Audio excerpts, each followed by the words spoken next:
लोकों का छत्र स्वरूप है, उसी सर्वलोक धाम में पहुंच गए, जहां पर अमृत का समुद्र प्रवाहित हो रहा है और वहां पर पारिजात वृक्ष का जंगल और उस मणिद्वीप में चिंतामणि गृह है, चौकोर वर्गा का 1000 योजन की लंबाई चौड़ाई लिए हुए वो चिंतामणि गृह, जिसको आनंद भवन कहते हैं। आनंद स्वरूप माता जिस भवन में निवास करती हो वो तो आनंद भवन होगा ही। और विमान से उतर करके तीनों दुर्देव जैसे ही माता कालिका के, माता दुर्गा की शरण में बैठते हैं, इन तीनों देवताओं की स्त्रीयाकृति हो गई है, ब्रह्मा विष्णु और रुद्र की। और जगदम्बा के पैर के अंगूठे में ही जो दर्पण का काम कर रहा था, स्वच्छ दर्पण का, कोटि कोटि ब्रह्मा, कोटि कोटि विष्णु और कोटि कोटि रुद्र दिखाई पड़े हैं महाराज। चराचर जगत दिखाई पड़ गया इन तीनों दुर्देवों को। तो पहले तो भगवान विष्णु ने मातेश्वरी की, माता रानी की स्तुति की है, कहा मातेश्वरी सर्वेश्वरी आप मुझे अपनी निर्मल भक्ति दे,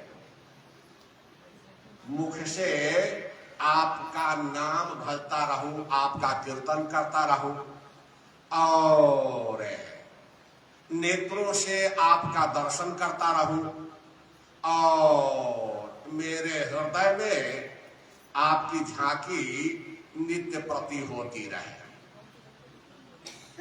आप ऐसा एक भाव रखना कि ये विष्णु मेरा पुत्र है, और मेरे मन में तो ये भाव है ही कि ये माता कालिका, माता दुर्गा ये मेरी माँ है। तो माता पुत्र का भाव ये वो बरकरार रहे। कहा मातेश्वरी सर्वेश्वरी ऐसा है कि मेरा तो आविर्भाव और तिरुभाव हुआ करता है, आप ही सनातनी देवी हो। और जब ऐसा कहा तो इसके बाद भगवान शंकर ने कहना प्रारंभ किया, देवी ऐसा है, अगर भगवान विष्णु आपके बालक है और उन्हीं की नाभि कमल से ब्रह्मा जी की उत्पत्ति हुई है, तो और ब्रह्मा जी के दोनों भावों के बीच से मैं लीला पूर्वक रूप से प्रकट हुआ हूँ, तो अगर इस लिहाज से देखा जाए तो क्या मैं आपकी संतान नहीं हूं क्या? और भगवान रुद्र कहते हैं जो साधक लोग, जो तपस्वी लोग कठिन तपस्या करके और शरीर को अनेक प्रकार से कष्ट में डाल करके और उत्कट तपस्या करते हैं, तो उनके पास तपह रूपी शक्ति तो होती है, लेकिन तब वो आपकी भक्ति से वंचित ही रह जाते हैं। उनको चाहिए कि अनेक प्रकार से वो भक्ति, आपकी भक्ति करके लोक परलोक सुधारे। ये देवाधिदेव भगवान रुद्र कह रहे हैं। और इसके बाद भगवान रुद्र ने नवार्न मंत्र मांग लिया है। तो और उसी नवार्न मंत्र का जप करने लग गए। इसी क्रम में मैंने कहा था कि नवार्न मंत्र अपने आप में अद्भुत मंत्र है। एक बात आपको बतलाऊं, धैर्य पूर्वक इस मंत्र को जपने की आवश्यकता होती है। अब इसके बाद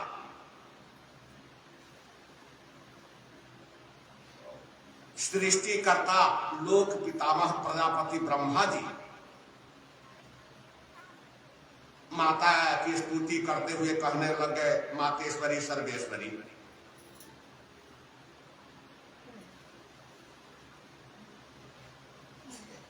आज मैं तुम्हारे चरण कमलों की धूरी प्राप्त करके वास्तव में धन्य हो गया हूं।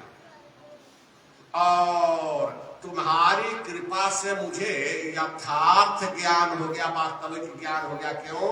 क्योंकि अब तक तो मैं यही जान रहा था कि इस सृष्टि में मैं ब्रह्मा अकेले ही हूं, ये सारी सृष्टि मेरी है। लेकिन मैं तो देख रहा हूं कि तुम्हारी सृष्टि में तो हमारे जैसे करोड़ों ब्रह्मा है, करोड़ों ब्रह्मलोक है, करोड़ों विष्णु है। तो तुम्हारे प्रभाव से मुझे यथार्थ ज्ञान हो गया, वास्तविक ज्ञान हो गया। और जो लोग तपस्या में लगे रहते हैं, मैं तो समझता हूं उनकी बुद्धि कुंठित हो गई है, तभी तो वो आपकी भक्ति न करके वो तपस्या में लगे रहते हैं। देवाधिदेव की बात का बड़ी आदर पूर्वक ब्रह्मा जी ने समर्थन किया है और कहा है कि इस संसार में आपकी भक्ति ही सर्वोपरि है। और इसलिए चाहे वो भगवान शिव हो, चाहे भगवान विष्णु हो, तुम्हारे पावन नामों का आधे पल का भी परित्याग नहीं करते, नित्य निरंतर तुम्हारे नामों का भजन करते ही रहते हैं ये देवता।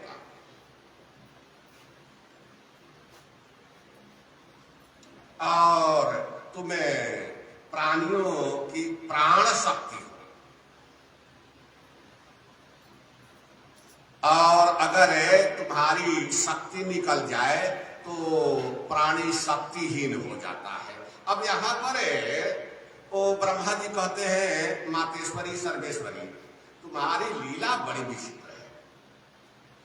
और अल्पज्ञ पुरुष तुम्हारे बारे में अनेक प्रकार से विवाद कर बैठते हैं। कौन है जो तुम्हारी लीला से मोहित न हो जाए? अब ब्रह्मा जी पूछते हैं, मातेश्वरी ये तो बताओ कि जो वेदों में कहा गया है एक मेवा द्वितीयम ब्रह्म है, तो क्या वो ब्रह्म है कोई दूसरा है और आप कोई दूसरी हो क्या, या दोनों एक ही हो? पता नहीं, महान पुण्य के प्रभाव से ही मुझे तुम्हारे चरण कमलों की धूली सुलभ हुई है। तुम स्त्री हो पुरुष हो क्या हो ये बताने की कृपा करो। अब देख लो, जिस प्रश्न का उत्तर लोक पितामह सृष्टिकर्ता प्रजापति ब्रह्मा जी के पास नहीं है, ऐसा प्रश्न किया है जगदम्बा से। और जगदम्बा इन प्रश्नों का उत्तर देती हुई कहती है कि ब्रह्मा जी ऐसा है कि मैं और ब्रह्म दोनों एक ही है, मुझ में और ब्रह्म में किंचिन मात्र भी भेद नहीं है। जो वो है वही मैं हूं और जो मैं हूं वो है। बुद्धि के भ्रम से भेद प्रतीत हो रहा है, बाकी हम दोनों एक ही हैं। अब ये देख लो कि जगदम्बा कहती है कि संसार की जब रचना होती है, सृष्टि काल में द्वैत भावना प्रतीत होने लग जाती है, और नहीं तो हम में और ब्रह्म में एक किंचिन मात्र भी भेद नहीं। जैसे मान लो दीपक जो है वो चाहे सोने का हो, लोहे का हो, चांदी का हो, बड़ा हो, छोटा हो, दीपक तो दीपक ही है। और मान लो सूर्य भगवान जो उगे हुए हैं, चाहे दिल्ली में उगे हुए हो, चाहे बरियाम खेड़ा में उगे हुए हो, वो दोनों सूर्य भगवान को नहीं है, एक ही है। कहा वो अलग अलग दर्पण के भेद से प्रतिबिंब भिन्न भिन्न दिखाई दे सकता है, लेकिन वो मुखमंडल तो एक ही है। संसार के अभाव में न मैं कोई स्त्री हूं न पुरुष हूं और न नपुंसक ही। सृष्टि प्रारंभ हो जाने के बाद स्त्री पुरुष का भेदभाव उत्पन्न होता है। संसार में मेरे सिवा कोई भी सत्य सनातन वस्तु नहीं है, और ये समझ लो कि मैं ही अनेक प्रकार से, कभी गौरी के रूप में, कभी ब्रह्माणी के रूप में, कभी रौद्री के रूप में, कभी बाराही वैष्णवी के रूप में, शिवा के रूप में, बारुणी के रूप में, कौमुदेरी और नारसिंही के रूप में प्रकट होकर के और अपनी लीला इस संसार में प्रकट करती हूँ अपने भक्तों के लिए। ये सगुण साकार होकर के लीला प्रकट करती हूँ। जल में जो शीतलता है, अग्नि में उष्णता है, सूर्य में प्रकाश है, चंद्रमा में शीतलता है, वो सब मैं ही हूं। यदि मैं हट जाऊं तो संसार में एक भी प्राणी हील डूल तक ना सके। आपको बतलाऊं कि एक बार देवासुर संग्राम हुआ था। तो देवासुर संग्राम में हुआ क्या कि बड़ी विकट लड़ाई के बाद, सैकड़ों वर्ष की वो लड़ाई के बाद इस बार देवता लोग जगदम्बा की कृपा से विजय रहे और दानवों की पराजय हो गई। दानव लोग जो बचे खुचे थे वो पाताल लोक में चले गए। तो पाताल लोक में चले गए तो देवताओं को बड़ा अभिमान हुआ। अस कोई नहीं जन्मा जग माही, प्रभुता पाई जाहि मद नाही। देवताओं को अभिमान हुआ तो देवताओं की सभा लगी हुई थी। सब लोग अपनी अपनी वीरता का, पराक्रम का बखान कर रहे थे। अग्निदेव कह रहे थे करोड़ों असुरों को एक बार जला करके भस्म कर देता था मैं। पवन देवता कहते थे वो ले जाता था करोड़ों असुरों को एक बार आकाश मंडल में उड़ा करके ले जाता था, चट्टान पर पटक देता था। और मैंने असुरों का संहार किया, मेरे पराक्रम के बदौलत वो असुरों की पराजय हुई और देवताओं की विजय हुई। देवराज इंद्र को देवताओं के राजा हैं ये कम क्यों रहते, ओ अपने पराक्रम का बखान करने लग गए। इसी समय एक बिजली कौंधी है महाराज, और बिजली कौंधी तो देवताओं को लगा ये कौन सी माया है। असुर तो पराजित होकर के वो पाताल लोक में चले गए, किसकी माया है ये। तो देवराज इंद्र ने भेजा है वो अग्नि देवता, अग्नि देवता को भेजा, कहा अग्निदेव आप बड़े पराक्रमी हैं, करोड़ों असुरों को एक बार जला करके भस्म कर देते थे आप रण क्षेत्र में, जाकर के जरा पता तो करो कौन है ये। अग्निदेव आए, बड़े अभिमान में भरे हुए यक्ष के पास आए और आकर के और देखते हैं यहां तो एक यक्ष है। पूछा उन्होंने कौन हो भाई। यक्ष ने कहा पहले तुम तो बताओ तुम कौन हो। तो अग्निदेव ने कहा मैं किसी परिचय का मोहताज हूं क्या, सारी दुनिया त्रिलोकी जानती है मैं अग्निदेवता हूं।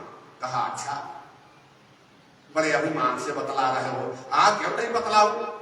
ओ मेरा पराक्रम ही ऐसा है, एक क्षण में तीनों त्रिलोकी को जला करके भस्म कर डालूंगा, इतनी शक्ति है, इतना पराक्रम है मुझे। यक्ष ने कहा अग्नि देवता तीनों त्रिलोकी को जला करके क्यों भस्म करोगे, ये छोटा सा एक तृण है, तिनका है, इसको जला करके भस्म कर दो, मैं समझ जाऊंगी कि आप बड़े पराक्रमी हो। अबे तिनका रख दिया उस यक्ष में। यक्ष ने अग्निदेव सारी शक्ति लगा करके भी उसे तिनका को जला नहीं सके। अब जला नहीं सके, बड़े शर्मिंदा हुए, लौट करके देवताओं की सभा में आए। मन में बात तो थी मेरा पराक्रम कहाँ चला गया, मेरी दाहिका शक्ति कहाँ समाप्त हो गई।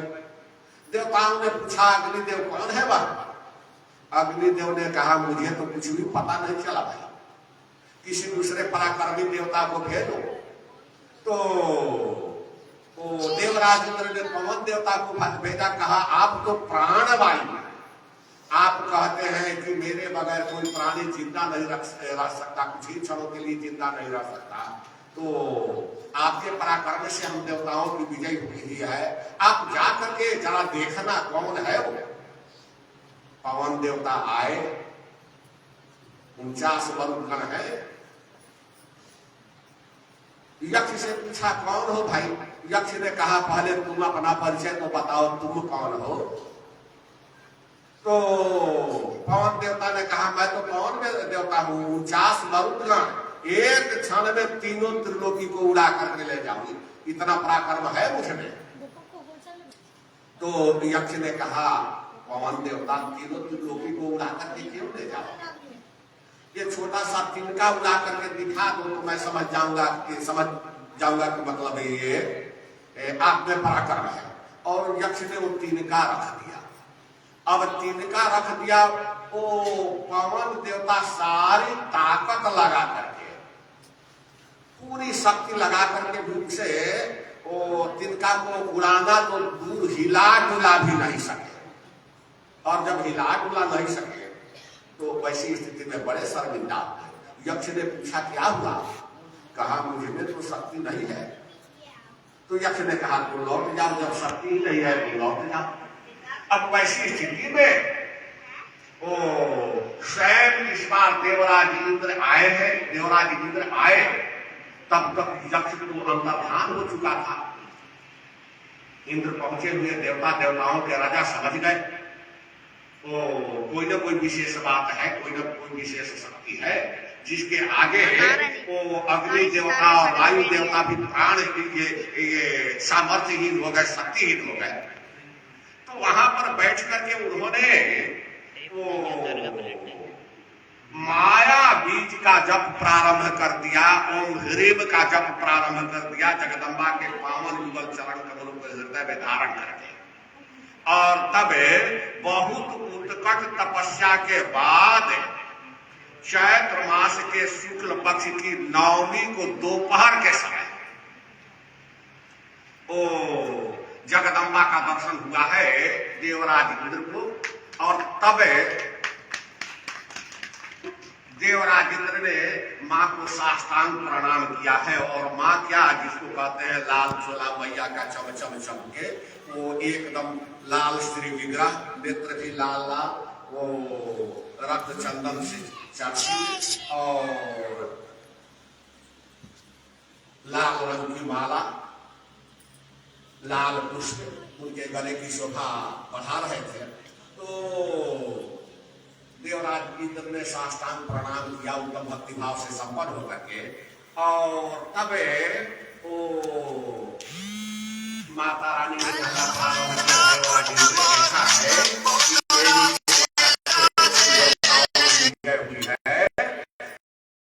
से संपन्न होने का करना। और यहाँ पर जो इंद्र का जो गर्व है, अभिमान है, जो माता ने दूर किया है, समस्त देवताओं का अभिमान दूर किया है। इसलिए जगदम्बा के भक्तों ने माता को का एक बड़ा ही पवित्र नाम रख दिया है और वो नाम है इंद्र दर्पहारिणी। देवराज इंद्र के दर्प का हरण करने वाली, समस्त देवताओं के अभिमान का हरण करने वाली माँ है, इसलिए इनको इंद्र दर्पहारिणी कहा जाए। वो माता कहती है ब्रह्मा जी से, ब्रह्मा जी कि अगर कोई आदमी शक्तिहीन हो जाता है, कोई बोलने में असमर्थ हो जाता है, कोई चलने में असमर्थ हो जाता है, तो कोई लोग ये नहीं कहते हैं कि बेचारा ब्रह्माहीन हो गया, बेचारा विष्णुहीन हो गया, बेचारा रुद्रहीन, ऐसा नहीं कहता। क्या कहते हैं लोग, बेचारा शक्तिहीन हो गया, बेचारा बोल नहीं सकता, बेचारा चल नहीं सकता। प्राण शक्ति भी जगदम्बा ही है और इसलिए प्राण शक्ति के हट जाने के बाद लोग क्या कहते हैं, बेचारा प्राणहीन हो गया। तो जगदम्बा कहती है कि अगर मैं हट जाऊं तो एक परमाणु तक को कोई हिला डुला नहीं सकता। संपूर्ण जल पी जाना, अग्नि की सत्ता नष्ट कर देना और पवन की गति को रोक देना मेरी इच्छा पर निर्भर है। अबे वो माता रानी कहती है कि अब तुम तीनों त्रिदेव अपने अपने स्थान पर लौटो, वहां पर विष्णु लोक, शिवलोक और सत्यलोक का निर्माण करके रहना। ये महासरस्वती है और ये महासरस्वती जो है वो मेरी ही अंशभूता है। तो ये ब्रह्मा जी तुम्हारी सहचरी शक्ति है, तो तुम जाओ उस सत्यलोक का ब्रह्मलोक का निर्माण करके उसी में इनके साथ आनंद पूर्वक विहार करो, और कभी भी भूल करके भी इनकी अवहेलना मत करना, इनका तिरस्कार मत करना, इनका अपमान मत करना और इनकी अनदेखी मत करना। इनके साथ ही तुम्हारी भी पूजा होती रहेगी। गौर करने वाली बात ये कि जगदम्बा ने सख्त हिदायत के साथ ओ महासरस्वती को ओ ब्रह्मा जी को सौंप दिया। अब इसके बाद जगदम्बा ने भगवान विष्णु को कहा विष्णु, ये जो मन को मुग्ध करने वाली जो महालक्ष्मी है ना, ये तुम्हारी सहचरी शक्ति है, आह्लादिनी शक्ति है, और तुम्हारे वक्ष स्थल पर ये विराजमान रहेगी। और आज के बाद से तुम लक्ष्मी नारायण कहलाओगे। ये जगदम्बा ने भगवान विष्णु को नाम दिया है लक्ष्मी नारायण का। आज से तुम्हें लक्ष्मी नारायण कहलाओगे। और रह गई बात कि ये तुम्हारी लीला सहचरी है, अर्धांगिनी है, तो कभी भी भूल करके इनका अपमान मत करना, इनका तिरस्कार मत करना, इनकी अनदेखी मत करना। ये तुम्हारे साथ विराजमान रहेंगी और इनके बदौलत तुम्हारी तीनों त्रिलोकी में पूजा होती रहेगी। जगदम्बा ने सख्त आदेश दिया है। और इसके बाद जगदम्बा कहती है कि हे रुद्र, अब ये जो महाकाली है या महागौरी है, ये भी मेरी अंशभूता है, और इन्हें तुम अपनी धर्म पत्नी के रूप में स्वीकार करो। कैलाश पर्वत की रचना करके और सुखपूर्वक आनंद पूर्वक इनके साथ विहार करो। आज से तुम गौरी शंकर कहलाओगे। लेकिन तब यहाँ भी भगवान रुद्र को भी आगाह किया है। माता रानी ने कहा, इस महागौरी की, पार्वती की, महाकाली की कभी उपेक्षा मत करना, अवहेलना मत करना, अनदेखी मत करना, भूल करके भी।